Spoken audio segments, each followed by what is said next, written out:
রংপুর জিলা স্কুলের অবসরপ্রাপ্ত শিক্ষক গণপতি চক্রবর্তী সহ একই পরিবারের 4 জনকে হত্যাকাণ্ড নিয়ে বৃহস্পতিবার সকালে সংবাদ সম্মেলন করেন Rangpur metropolitan police commissioner Abdul মাবুদ। আসামি সিদ্ধার্থ ও মুগ্ধের জবানবন্দির তথ্য তুলে ধরে তিনি বলেন, ময়না তদন্তে 4 জনকে শ্বাসরোধে হত্যার প্রমাণ মিলেছে, তবে ধর্ষণের কোনো আলামত পাওয়া যায়নি।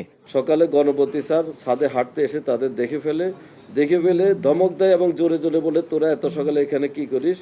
তখন তাদের মাথা কাজ করছিল না, তারা মান সম্মানের ভয়ে গামছা দিয়ে টান মেরে ফেলে। পালিয়ে যাওয়ার সময় মুগ্ধের হাতে স্যারের গামছা ছিল, সেই গামছা দিয়ে স্যারের স্ত্রীর গলা চিপে ধরে, আর সিদ্ধার্থ দাস স্যারের মেয়ের গলা চিপে ধরে।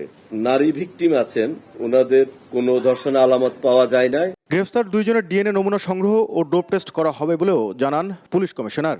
আমাদের যে 2 জন অভিযুক্ত এরেস্ট আছে, সিদ্ধার্থ দাস, মুগ্ধ দাস, তাদের ডোপ টেস্টের প্রক্রিয়া, ডিএনএ স্যাম্পলের প্রক্রিয়া, এগুলা আমাদের আন্ডার প্রসেস। এগুলা বিজ্ঞ আদালতের অনুমতি নিয়ে একটু টেকনিক্যাল কাজ যথাযথ কর্তৃপক্ষের মাধ্যমে এগুলো করতে হয়, সেই প্রসেসগুলো আমাদের চলতেছে। তদন্তের নানা দিক নিয়ে সাংবাদিকরা প্রশ্ন করলে তা এড়িয়ে যান পুলিশ কমিশনার। এদিকে দুপুরে নগরীর জামায়াতে ইসলামীর মহানগর কার্যালয়ে সংবাদ সম্মেলনে দলটির সেক্রেটারি জেনারেল মিয়া গোলাম পরোয়ার বলেন, 4 হত্যাকাণ্ড নিয়ে জনমনে ধোঁয়াশা তৈরি হয়েছে। প্রকৃত ঘটনা উদ্ঘাটনে নিরপেক্ষ তদন্তের আহ্বান জানান তিনি।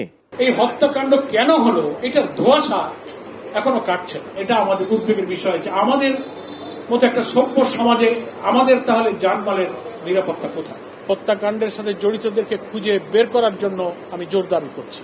গত 22 আগস্ট রাতে রংপুর নগরীর মাছুয়াপাড়ায় নিজ বাসা থেকে শিক্ষক গণপতি চক্রবর্তী, তার স্ত্রী ও ছেলেমেয়ের মরদেহ উদ্ধার করে পুলিশ। নাজমুল ইসলাম নিশাদ, সময় সংবাদ, রংপুর।